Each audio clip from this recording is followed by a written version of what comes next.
नमस्कार, मी रुबीना पठाण. तुम्ही पाहताय न्यूज स्टेट महाराष्ट्र. दिवसभरात घडलेल्या प्रत्येक बातमीचा सविस्तर आढावा आपण घेणार आहोत. 15 बातम्या 15 रिपोर्टर्सच्या माध्यमातून.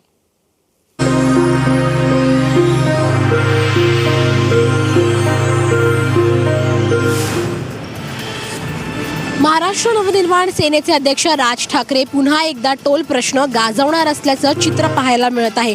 कारण का आता त्यांनी थेट टोल नाके जाळण्याचा इशारा दिला आहे. आज राज ठाकरेंनी पत्रकार परिषद घेत राज्यातील टोल मुक्ती आणि नेत्यांच्या आश्वासनांचा लेखाजोखा मांडला. राज्यातील प्रमुख नेत्यांची 7 जुनी वक्तव्य राज ठाकरेंनी पत्रकार परिषदेत दाखवली. यामध्ये अजित पवार, उद्धव ठाकरे, देवेंद्र फडणवीस आणि गोपीनाथ मुंडे यांचे व्हिडिओ दाखवण्यात आले. त्या सर्वांनी आम्ही महाराष्ट्र टोल मुक्त करू असे जाहीर केले होते. मात्र आजपर्यंत टोल माफी झालेली नाही असं राज ठाकरेंनी निर्देशनास आणून दिलं. यावेळी राज ठाकरेंनी फडणवीसांवर धादांत खोटारडे असल्याचा आरोप देखील केला आहे. दरम्यान आता राज ठाकरेंनी निर्वाणीचा इशारा देत माझी माणसं आता टोल नाक्यावर थांबतील असं स्पष्ट केलेलं आहे. आणि जर त्यांची अडवणूक केली गेली तर मात्र आम्ही ते टोल नाके जाळू असा थेट इशारा राज ठाकरे यांनी दिला आहे. कॅमेरामॅन रमेश सह जुई जाधव, न्यूज स्टेट महाराष्ट्र, मुंबई. राज ठाकरेंच्या इशाऱ्यानंतर मनसैनिक अवघ्या 2 तासात ऍक्शन मोडवर आले आहेत. पनवेल, मुलुंड आणि ऐरोलीतील वाशी टोल नाक्यावर मनसैनिकांनी हल्लाबोल केलाय. मनसैनिकांनी टोल नाक्यावरील गाड्या विना टोल वसुली सोडण्यास सुरुवात केली आहे. आमची माणसं टोल नाक्यावर उभी राहतील आणि देवेंद्र फडणवीसांनी सांगितल्याप्रमाणे लहान वाहनांना टोल लावू दिला जाणार नाही. जर याला विरोध केला तर हे टोल नाके आम्ही जाळून टाकू असं राज ठाकरे यांनी आजच पत्रकार परिषद घेऊन सांगितलं होतं. त्यानंतर मनसेचे ठाणे अध्यक्ष अविनाश जाधव यांनी टोल नाक्यावर उतरून लहान वाहने विना टोल सोडली. मनसैनिकांनी जुन्या मुंबई-पुणे हायवेवर असलेल्या शेडूंग टोल नाक्यावरही आंदोलन केलं. शेडूंग टोल नाका येथून जाणाऱ्या वाहनांना विना टोल सोडण्यात आलं. मनसे नेत्यांनी आधी उपोषणाच्या मार्गाने टोल दरवाढीचा प्रश्न सोडवण्याचा प्रयत्न केला. मात्र काल राज ठाकरेंनी उपोषण बंद करण्याच्या सूचना दिल्या होत्या. त्यानंतर आज लगेच मनसे टोल नाक्याविरोधात आक्रमक भूमिकेत आली आहे. दरम्यान निवडणुकांच्या तोंडावर मनसेचं टोल विरोधी आंदोलन कितपत फायद्याचं ठरणार हे येणाऱ्या काळातच स्पष्ट होणार आहे. समाजसेवक लेखक हेरंब कुलकर्णी यांच्यावर प्राणघातक हल्ला झाल्याची माहिती समोर आली आहे. 3 अज्ञात व्यक्तींनी त्यांच्यावर प्राणघातक हल्ला केला आहे. या संबंधीची तक्रार हेरंब कुलकर्णी यांनी अहमदनगर पोलीस ठाण्यामध्ये नोंदवली आहे. यावरून पोलीस पुढील तपास करत आहेत. हेरंब कुलकर्णी यांनी अहमदनगर पोलिसांना दिलेल्या तक्रारीनुसार ते आणि त्यांचे सहकारी गाडीवर जात असताना 3 अनोळखी व्यक्तींनी गाडीवर त्यांचा पाठलाग केला. त्या व्यक्तींनी गाडीसमोर आडवी गाडी लावतच हेरंब कुलकर्णी यांची गाडी थांबवली. त्यानंतर गाडीवरील 2 व्यक्ती आमच्याजवळ आले आणि त्यांनी काही न बोलताच मारहाण करायला सुरुवात केली असल्याची माहिती हेरंब कुलकर्णींनी दिली आहे. हेरंब कुलकर्णी हे लेखक आहेत. ते वैचारिक आणि विशेषतः शिक्षणविषयक लेखन करतात. दारूबंदीसाठी चाललेल्या अनेक आंदोलनामध्ये त्यांचा सक्रिय सहभाग होता. या लढ्यात अभ्यासातून धोरणात्मक पाया देण्याचं काम ते करत आहेत. दरम्यान हेरंब कुलकर्णी यांच्यावर हल्ल्यानंतर साहित्य समाजातील आणि साहित्य क्षेत्रामध्ये काम करणाऱ्यांनी चिंता व्यक्त केली आहे. न्यूज स्टेट महाराष्ट्रासाठी निलेश आगरकर, अहमदनगर. 16 आमदारांच्या अपात्रतेच्या निर्णयावर 5 महिन्यांचा कालावधी उलटून गेला आहे. मात्र विधानसभा अध्यक्ष राहुल नार्वेकर यांनी कोणताही ठोस निर्णय घेतलेला नाही. यामुळे राहुल नार्वेकर विरोधकांच्या निशाण्यावर आहेत. याला प्रत्युत्तर देताना नार्वेकरांनी ज्यांना संविधानाच्या आणि नियमांचा ज्ञान नाही अशी लोकांनी केलेली टीकेवर बोलून वेळ घालवणे योग्य नाही असं म्हटलं आहे. सर्वोच्च न्यायालयाने शिवसेनेच्या आमदारांच्या अपात्रतेचा निर्णय महाराष्ट्र विधानसभेचे अध्यक्ष राहुल नार्वेकर यांच्यावर सोपवला आहे. सर्वोच्च न्यायालयाने 19 मे 2023 रोजी केलेल्या सुनावणीत याबाबतचे आदेश दिले होते. विधानसभा अध्यक्ष राहुल नार्वेकर यांनी 5 महिन्यानंतरही या प्रकरणी कोणतीही ठोस कारवाई केलेली नाही. परिणामी ठाकरे गटाने विधानसभा अध्यक्षांविरोधात सर्वोच्च न्यायालयाचा दार ठोठावला आहे. त्याबरोबर ठाकरे गटाचे खासदार संजय राऊत यांच्यासह पक्षातील अनेक नेते, महाविकास आघाडीचे नेते विधानसभा अध्यक्षांवर टीका करत आहे. यावर राहुल नार्वेकर यांनी प्रतिक्रिया दिली आहे. 13 तारखेला होणाऱ्या सुनावणीत सुप्रीम कोर्ट काय निर्णय घेणार याकडे सर्वांच्या लक्ष लागले आहेत. राहुल नार्वेकरांच्या वेडकाळूपणाच्या धोरणावर कोर्ट काय टिप्पणी करणार हे पण पाहणे महत्त्वाचं ठरणार आहे. कॅमेरामॅन प्रभात दाससह अमजद खान, न्यूज 8 महाराष्ट्र गोवा. यंदा शिवाजी पार्कवर कुणाचा दसरा मेळावा होईल, उद्धव ठाकरेंचा की एकनाथ शिंदेचा, ही उत्सुकता सर्वांनाच आहे. कारण दोन्ही गटाने अर्ज दिलेले आहेत. गेल्या वेळेला याच मुद्द्यावरून रणकंदन झालं होतं आणि यावेळाही हेच होणार आहे. गेल्या वर्षी शिवाजी पार्कवर मेळावा व्हावा म्हणून ठाकरे गट आणि शिंदे गट आमने सामने आले होते. यावेळाही दोन्ही गटाने आपले अर्ज महापालिकेकडे दिले आहेत. ठाकरे गटाने मुंबई महापालिकेला महिनाभरापूर्वी अर्ज केल्याचं समोर आलं आहे. मागच्या वर्षी मुंबई उच्च न्यायालयाने ठाकरे गटाला शिवाजी पार्कवर परवानगी दिल्यानंतर शिंदे गटाने बीकेसीत दसरा मेळावा घेतला होता. पण यंदाच्या वर्षी मात्र बीकेसीत दसरा मेळावा घेता येणार नाही, कारण त्या ठिकाणी विकास कामे सुरू आहेत. त्यामुळे बीकेसीतील मेळावा घेणं शक्य नसल्याची माहिती समोर आली आहे. शिवसेनेसाठी दसरा मेळावा अत्यंत महत्त्वाचा दिवस आहे. याचं कारण असं आहे की या दिवशी राज्यभरातील शिवसैनिक या मेळाव्याला येतात. शिवसेनेमध्ये 2 गट पडले आणि दसरा मेळाव्याचं महत्त्व पुन्हा वाढलं. याचं कारण असं आहे की दसरा मेळावा राज्यभरातील शिवसैनिकांना एकत्र करण्याचा आणि शक्ती प्रदर्शन करण्याचा दिवस आहे. त्यामुळे ठाकरे गटाला शिवाजी पार्कही हवं आहे आणि एकनाथ शिंदे यांच्या गटाला शिवाजी पार्क हवं आहे. आता पाहायचं की शिवाजी पार्क हे कोणत्या गटाला मिळतं आहे. Video journalist Siddheshwar Vilas Athawale, news 8 Maharashtra. Rashtrawadi Ajit पवारचे नवनिर्वाचित मुंबई प्रदेशाध्यक्ष समीर भुजबळ यांच्या वाढदिवसानिमित्त लागलेले बॅनर्स सध्या चर्चेचा विषय ठरतोय. खरं तर एकीकडे राष्ट्रवादी नेमकं कुणाची, अजित पवार की शरद पवार, या 2 गटांपैकी राष्ट्रवादीचं चिन्ह, राष्ट्रवादी पक्ष नेमकं कोणाला मिळणार याबद्दल सुनावणी सुरू असतानाच समीर भुजबळ यांच्या वाढदिवसानिमित्त लागलेल्या बॅनर्सवर सर्वात पहिल्यांदा हा शरद पवार यांचा फोटो पाहायला मिळतोय. त्यानंतर अजित पवार, प्रफुल्ल पटेल, सुनील तटकरे, छगन भुजबळ आणि समीर भुजबळ यांच्या वाढदिवसाच्या शुभेच्छा देताना हा फोटो एकंदरीत बघितला तर यापूर्वी देखील शरद पवार यांनी स्पष्टपणे अजित पवार गटाला कायदेशीररित्या सांगितलं होतं की माझा फोटो, माझं नाव कोणीही वापरू नये. एका बाजूला आज दिल्लीत सर्वोच्च न्यायालयातला असेल, सुप्रीम कोर्टासमोर शरद पवार विरुद्ध अजित पवार यांच्या बाबतीत पक्ष कोणाचा, पक्षचिन्ह कोणाला मिळणार याची सुनावणी सुरू असतानाच आता मात्र हे बॅनर पुन्हा एकदा वादग्रस्त ठरतंय असंच म्हणावं लागेल. एकंदरीत याबद्दल जेव्हा राष्ट्रवादीचे मंत्री आणि एक जुने नेते जे की शरद पवारांनी देखील एक मोठा काळ त्यांनी गाजवला आहे, छगन भुजबळ यांना विचारलं असता त्यांनी मात्र याच्यावर स्पष्टपणे उत्तर देताना की जर शरद पवार यांचा फोटो लावायचा नसेल तर हरकत नाही, आता मात्र शरद पवार यांचे राजकीय गुरु यशवंतराव चव्हाण यांचा फोटो आम्ही लावायला सुरुवात करू असं देखील त्यांनी यावेळी सांगितलं. त्यामुळं आता या बॅनर्सवर सगळीकडे एकीकडे शरद पवार दिसत असताना शरद पवारच्या गटात आमदार किती, अजित पवारांच्या गटात आमदार किती, याचबरोबर सुप्रीम कोर्ट आणि निवडणूक आयोगाकडे सुनावणी सुरू असताना हा बॅनरचा वाद सुप्रीम कोर्टात अजित पवार गटाला आव्हान देतो का हे पाहणं नक्कीच महत्त्वाचं ठरणार आहे. न्यूज राजेश राहुल झोरी, न्यूज 8 महाराष्ट्र, मुंबई. राष्ट्रवादी काँग्रेस आणि ठाकरे गटाच्या याचिकेवर आता शुक्रवारी एकत्रित सुनावणी पार पडणार आहे.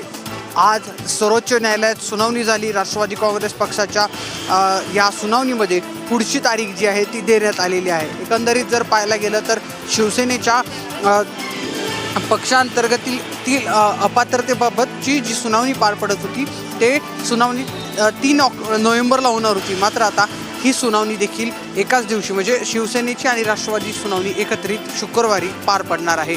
वास्तविक शिवसेनेच्या याचिकेवर या पुढच्या महिन्यात सुनावणी होणार होती. मात्र आता ही सुनावणी देखील शुक्रवारी होणार आहे. दोन्ही याचिका एकसारख्या असून दोन्ही विधानसभा अध्यक्षांच्या विरोधात असल्याने हा निर्णय घेण्यात आल्याचं सांगितलं जात आहे. जयंत पाटलांच्या याचिकेवर तसंच ठाकरे गटाच्या याचिकेवर शुक्रवारी सुनावणी पार पडेल. धनंजय चंद्रचूड यांच्या खंडपीठापुढे ही सुनावणी होणार आहे. त्यामुळे आता या सुनावणीत नेमकं काय होतं हे पाहणं महत्त्वाचं असणार आहे. रुपेश ओले, न्यूज 8 महाराष्ट्र, नवी दिल्ली. राष्ट्रवादी काँग्रेस पक्ष आणि चिन्हाबाबतची सुनावणी आज निवडणूक आयोगात पार पडली. या सुनावणीत अजित पवार गटाच्या वकिलांनी शरद पवार गटाविरोधात आक्रमकपणे युक्तिवाद केलाय. शरद पवारांनी आपलं घर चालवलं तसा पक्ष चालवला असा युक्तिवाद ॲडव्होकेट मनिंदर सिंग यांनी केलाय. पक्षात यापूर्वी संघटनात्मक नेमणूक कायद्याला धरून नव्हत्या असा दावा देखील अजित पवार गटाने केला. शरद पवार यांची अध्यक्षपदाची निवडणूक घेऊन झाली नाही. निवडून न येता एक व्यक्ती पदाधिकाऱ्यांची नेमणूक करत होता, ते योग्य आहे का असा सवाल मनिंदर सिंग यांनी निवडणूक आयोगाच्या सुनावणी दरम्यान उपस्थित केला आहे. एकंदर पवारांना विठ्ठल किंवा आदर्श मानणाऱ्या अजित पवार गटाकडून निवडणूक आयोगाच्या दरबारात मात्र वैयक्तिक पातळीवर आरोप केले जात आहेत. यापूर्वी देखील शरद पवारांचा हुकुमशहाचा उल्लेख अजित पवार गटाच्या वकिलांनी केला होता. आता त्यामुळं या सुनावणीला या माध्यमातून दबून राहिलेला आवाज जो आहे, भावना ज्या आहेत त्या बाहेर येत आहेत का असा सवाल या ठिकाणी उपस्थित होतोय. रुपेश ओले, न्यूज स्टेट महाराष्ट्र, नवी दिल्ली.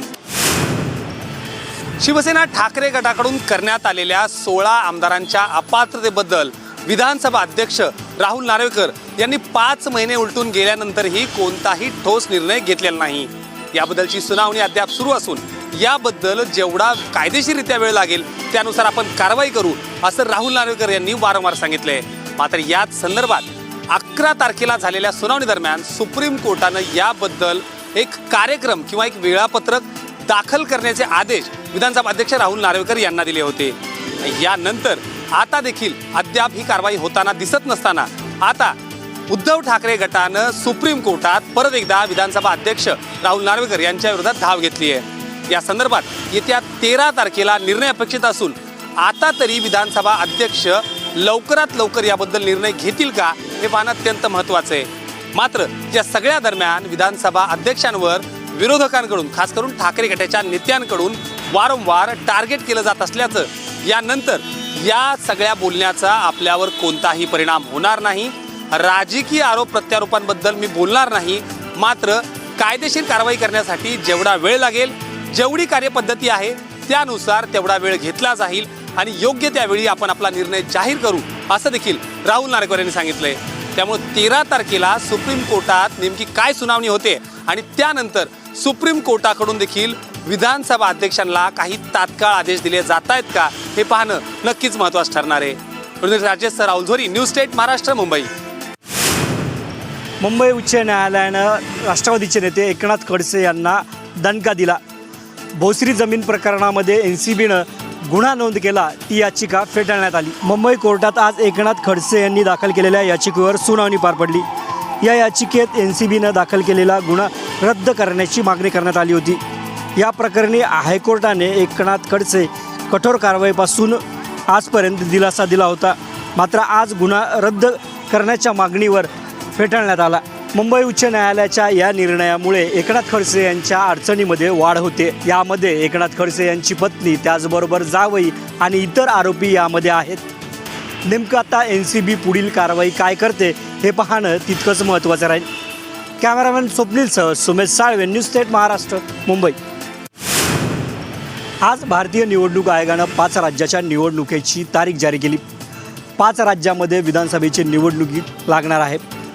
राजस्थान, छत्तीसगड, त्याचबरोबर इतर 2 राज्याचे देखील निवडणुका लागणार आहेत. याचं वेळापत्रक देखील जारी करण्यात आलेलं आहे. 5 राज्याच्या विधानसभा निवडणुकीमध्ये आगामी लोकसभा निवडणुकीची गणितं मांडली जाणार आहेत. या 5 राज्यातील निवडणुका भाजप, काँग्रेस, इंडिया आघाडीला आपापली ताकद आजमावण्याची संधी मिळणार आहे. दरम्यान भाजपासाठी या 5 राज्याच्या निवडणुका फार महत्त्वाच्या मानल्या जातात. मोदी लाट ओसरली की अजून कायम आहे या 5 राज्याच्या निवडणुकीमधून स्पष्ट होईल. शिवाय राहुल गांधी यांची भारत जोडो यात्रा मतदारांपर्यंत कितपत प्रभावी ठरली हे देखील पाहणं याच 5 राज्याच्या निवडणुकीमधून स्पष्ट होईल. सध्या राजस्थान, छत्तीसगडमध्ये काँग्रेसची सरकार आहे. तेलंगणामध्ये चंद्रशेखर राव यांची सत्ता आहे. तर मिझोरममध्ये मिझो नॅशनल फ्रंटची सत्ता आहे. फक्त मध्य प्रदेशात भाजपनं ऑपरेशन लोटस राबवून काँग्रेसची सरकार पाडलं. त्यामुळे मध्य प्रदेशात भाजपसमोर सत्ता टिकवण्याचं आव्हान आहे. एकूण 5 राज्यामध्ये भारतीय जनता पार्टीची बिकट परिस्थिती आहे. येणाऱ्या निवडणुकीमध्ये नेमकं भारतीय जनता पार्टीचं काय होतं हे पाहणं देखील महत्त्वाचं राहील. कॅमेरामॅन स्वप्नीलसह सुमेश साळवे, न्यूज स्टेट महाराष्ट्र, मुंबई. मनोज जरांगे पाटील पुन्हा एकदा मराठा आरक्षणासाठी मोठं आंदोलन उभारण्याची शक्यता आहे. जरांगे पाटलांनी सरकारला दिलेली वेळ 14 ऑक्टोबरला संपणार आहे. मात्र सरकारकडून मराठा आरक्षणाबाबत अद्याप कोणतीही हालचाल सुरू असल्याचं दिसून आलेलं नाही. त्यामुळे पुन्हा एकदा आंतरवाली सराठी गावात मराठा आरक्षणाचा आवाज घुमणार आहे. जरांगे पाटील यांनी 14 ऑक्टोबर रोजी सर्व कामधंदा सोडून जालन्यातील अंतरवाली सराटीला येण्याची हाक मराठा समाजाला दिली आहे. त्यामुळे जरांगे पाटील पुन्हा एकदा सरकारला घेरण्याच्या तयारीत असल्याचं दिसून येत आहे. 4 दिवसात कायदा पारित होणार नाही. या सरकारला आम्ही 1 महिन्याच्या ऐवजी 40 दिवस दिले आहेत, असं मनोज जरांगे पाटील यांनी सांगितलं. एकीकडे पाटील पुन्हा आंदोलनाची हाक देणार आहेत, दुसरीकडे सरकार नियुक्त समितीचा अभ्यास दौरा अजून संपलेला नाही. त्यामुळे आता सरकार विरुद्ध मराठा समाज असा संघर्ष होण्याची शक्यता दाट झाली आहे. न्यूज स्टेट महाराष्ट्रकरिता अमित कुलकर्णी, जालन्याहून. मनोज जरांगे यांच्या स्वागतासाठी येवलेकरांनी जय्यत तयार केली. मात्र जरांगेच्या सभेपूर्वी अपघाताच्या घटनेमुळे दौऱ्याला गालबोट लागले. मनोज जरांगे यांच्या स्वागतासाठी फुलांची उधळण करताना JCBची बकट कोसळल्याने कार्यकर्ते जखमी झाले आहेत. जरांगेच्या स्वागतासाठी जवळपास 15 ते 16 JCB स्वागतासाठी उभे होते. या JCBमध्ये काही कार्यकर्ते पुष्पवृष्टीसाठी सज्ज झाले असतानाच JCBच्या बकेटवरील ऑपरेटरचे नियंत्रण सुटल्याने 4 कार्यकर्ते खाली पडून गंभीर जखमी झाले. या कार्यकर्त्यांना तातडीने ग्रामीण रुग्णालयात उपचारासाठी दाखल करण्यात आले. सर्वांना जबर मार बसलाय. जखमींना जवळच्या रुग्णालयात दाखल करण्यात आले आहे. मराठा आरक्षणासाठी अवघा महाराष्ट्र पिंजून काढणारे जरांगे पाटील यांच्या नाशिक येवला शहराच्या दौऱ्यातील ही घटना घडली आहे. या घटनेचा व्हिडिओ देखील समोर आला आहे. न्यूज स्टेट महाराष्ट्राकरता मी गजानन राऊत, छत्रपती संभाजीनगर. राज्यातील नागरिकांना गेल्या 2 दिवसापासून ऑक्टोबर हीटची चाहूल लागलेली आहे. रखरखत्या उन्हाचे चटके बसावे त्याप्रमाणे नागरिकांना रविवारी ऊन सहन करावं लागलं आहे. वातावरणातील या बदलामुळे संसर्गजन्य आजारांची साथही पसरली आहे. रविवारी चंद्रपूर जिल्ह्यातील ब्रह्मपुरी हे शहर ऑक्टोबरमधील सर्वाधिक हीट शहर ठरले. या शहराचे कमाल तापमान 37.1 अंश सेल्सिअस एवढे नोंदवले गेले. तर विदर्भातील उष्ण शहर म्हणून ओळखले असलेल्या अकोल्याचे कमाल तापमान 36.9 अंश सेल्सिअस एवढे नोंदवले गेले. ब्रह्मपुरीचे रविवारचे नोंदवलेले तापमान राज्यातील सर्वाधिक होते, अशी माहिती नागपूर येथील प्रादेशिक हवामान केंद्राच्या सूत्रांनी दिली. ऑक्टोबर महिन्याच्या मध्यावर आता तापमानाचा पारा चढताना दिसतोय. येत्या काही दिवसांमध्ये तापमान अधिक वाढण्याची शक्यता आहे. अमरावतीहून उज्ज्वला सुटे, न्यूज स्टेट महाराष्ट्र.